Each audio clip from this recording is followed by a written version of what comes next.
Okay, magandang araw mga ka-aquaponics. So, gusto ko nga palang i-discuss sa inyo itong dalawang way para ma-connect nyo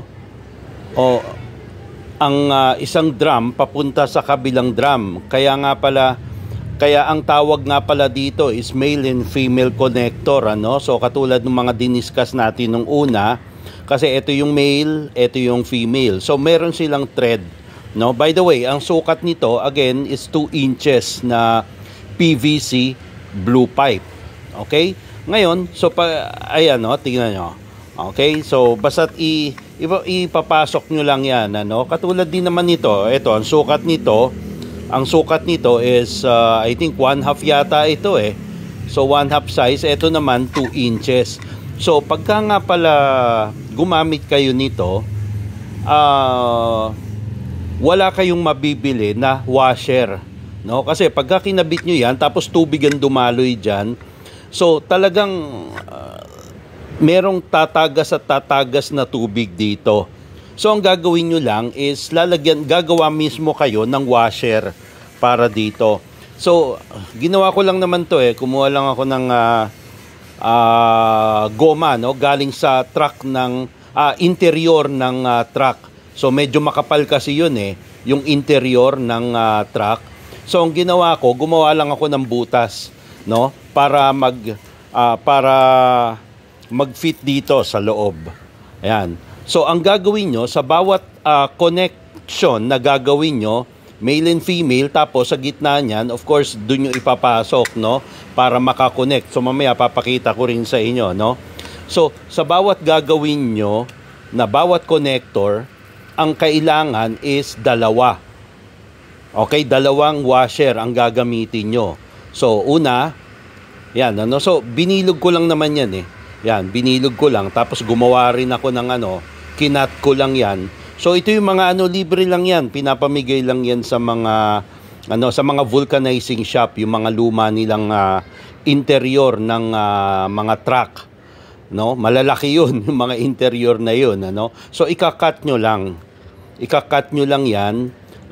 Kahit hindi naman perfect na bilog, Tapos una, dito sa male, dalawa ang ilalagay nyo. Okay? So, ito, isa. Hindi na ako gumawa, Kasi medyo, nawawala yung dalawa Hindi na ako ulit gumawa. So, ayan, katulad nito. Ayan, isa na yan. Tapos, kailangan nyo pa ulit ng isa. Tapos, once na i-connect nyo ito sa, dun sa drum, ang gagawin nyo naman, dito, meron din dito sa kabila. So, pagka pinasok nyo yan, so, labas at loob, kailangan meron siyang washer. Okay, na goma. Para mahigpitan nyo ng todo at hindi tumagas yung tubig. Magkakaroon ng tulo, konti, pero in the long run, pagka tumatagal na yung system, mga after ilang days, nababarahan na ng dumi yun. So, mawawala na yung, tinatawag na parang yung tulo, nawawala na, Ngayon, pagkabubutas naman kayo ng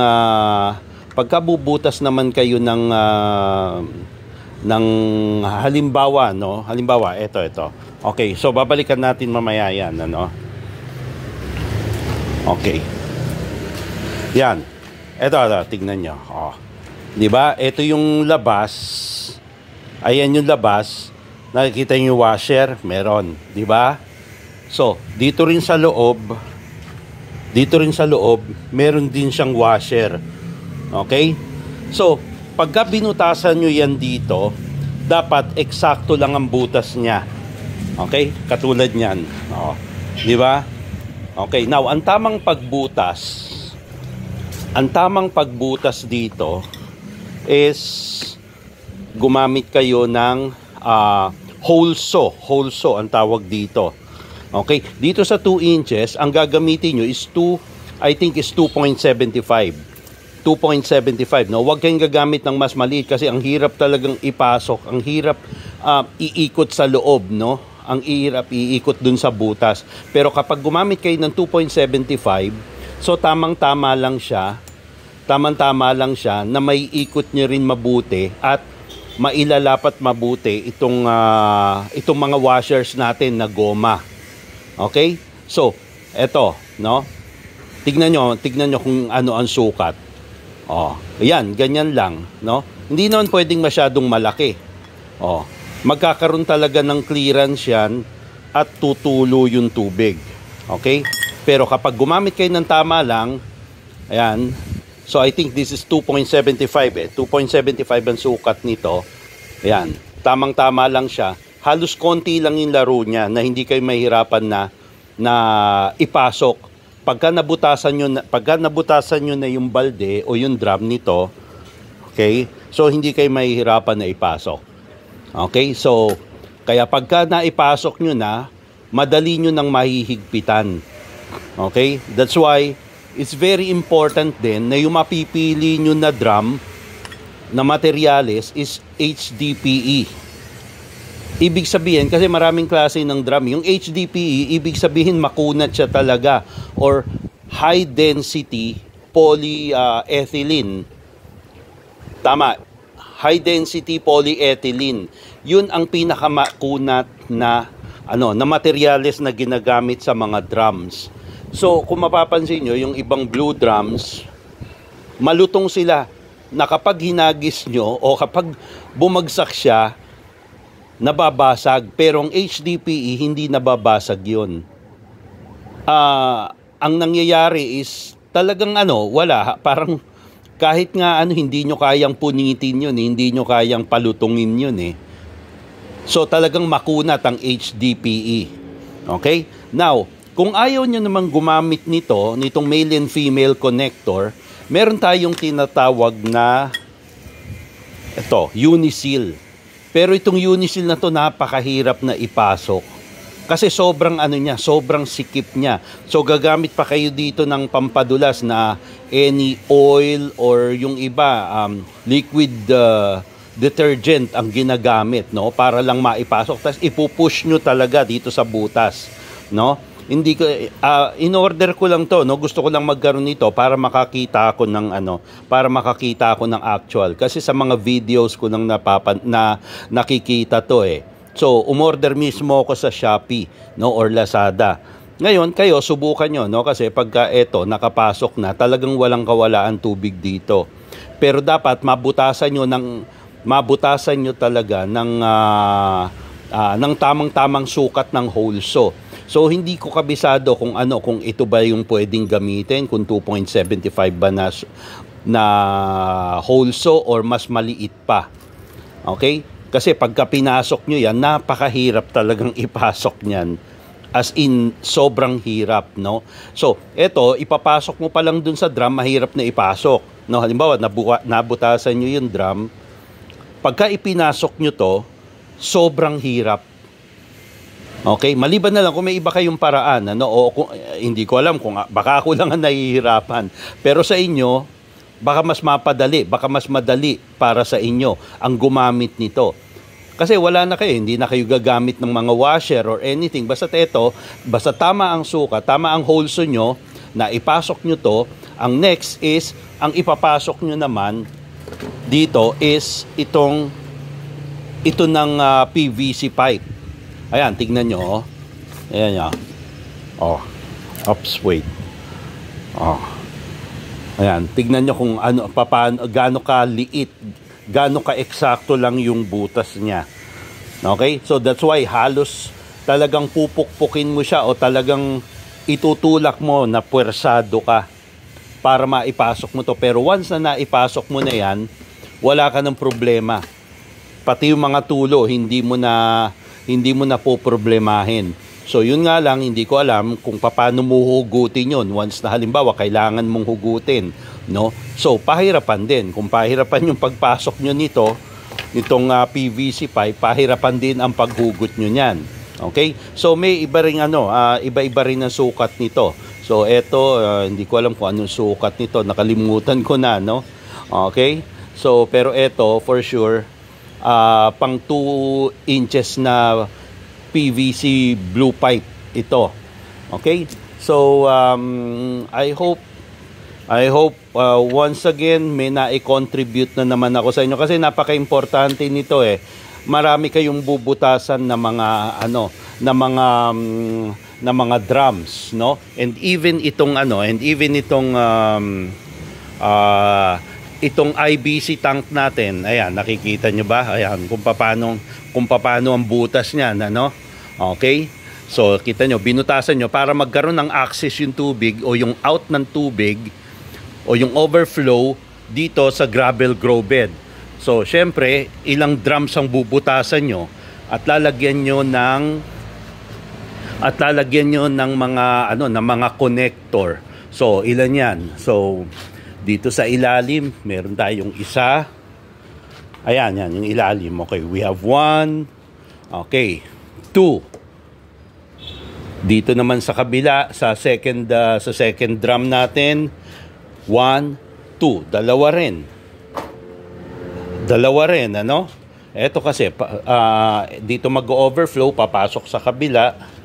Okay, tapos dito naman lalabas. Okay, tapos ito, dalawa rin. So, 2, 4, 6. So, dalawa sa bawat,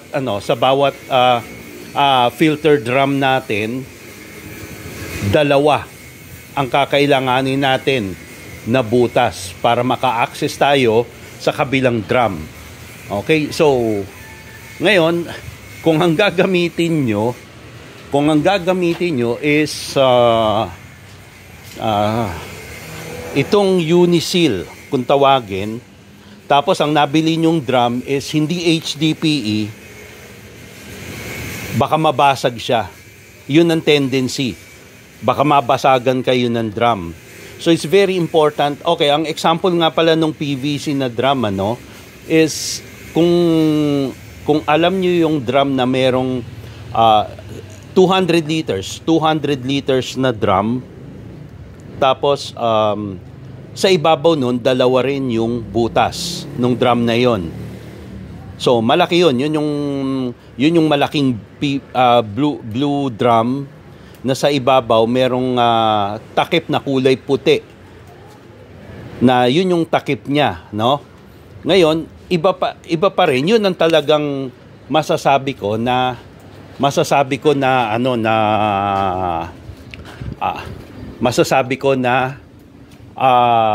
HDPE. Unlike itong mga to, hindi siya talaga HDPE eh. Basta't nilalagyan siya ng takip, no, na katulad nito. Ayan. Yung mga ganyang takip, hindi siya HDPE. Okay? Pero yung mga talagang mga blue drum na walang takip na malaki, na kasing laki ng katawan, pero ang takip niya, ang axis niya dun is dalawang butas lang. Isa dito, tsaka dito, no? May hati sa gitna, merong parang border sa gitna yun eh. Dalawang puti. Okay, na niroroskas yun. Okay, so yun ang masasabi ko na talagang HDPE, makunat talaga yun compared sa mga ganitong klaseng drum. Okay? So, ano pa ba? So I think yun muna, no? Yun muna kasi napaka-importante nito eh. Minsan, ang nangyari nga sa akin nun eh, di bumili na ako ng IBC tank, bumili na rin ako ng mga blue drums. Sabi ko, ano susunod kong gagawin? Siyempre, magbutas ng mga drums, no?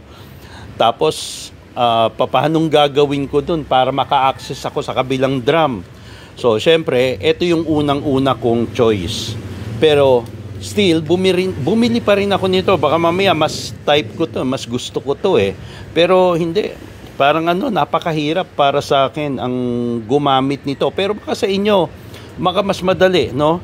Baka mas madalian kayo rito. Kung tutusin, magandang klase talaga ang Unisil eh. Yan, no? Pero para sa akin, mas madali ito eh. Itong male and female connector eh.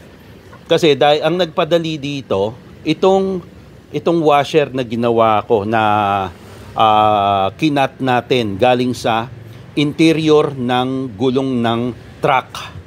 Kasi yun talaga yung malalaki. So again, pagkagagawa kayo nito, wag niyong titipirin. Mura lang, libre nga lang yung interior ng truck eh.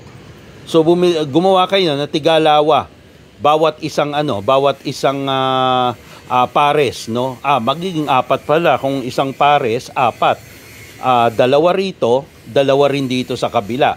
Para pagka inikot nyo, naka-fit talaga sila, walang makakakawalang tubig dyan. Okay, so again, itong Holso na-order din to sa Lazada or Shopee. Okay, so yun na lang, and sana maumpisahan nyo na, no? May mga nag-sesenda ng message sa akin na gusto na raw nilang mag-start, no? Ngayon, bago kayo mag-start, i-message nyo muna ako para ma-guide ko kayo. No, ng step by step kung kinakailangan, no? Kung kinakailangan ko rin kayong puntahan, no? Sagutin nyo lang yung transportation ko, pupuntahan ko kayo. Okay? So once again, ito si Ferds from Aquaponics Quezon City. Again, follow nyo yung page natin, no? Aquaponics Quezon City for more videos, no? Marami pa tayong pag-uusapan. Okay? Maraming salamat.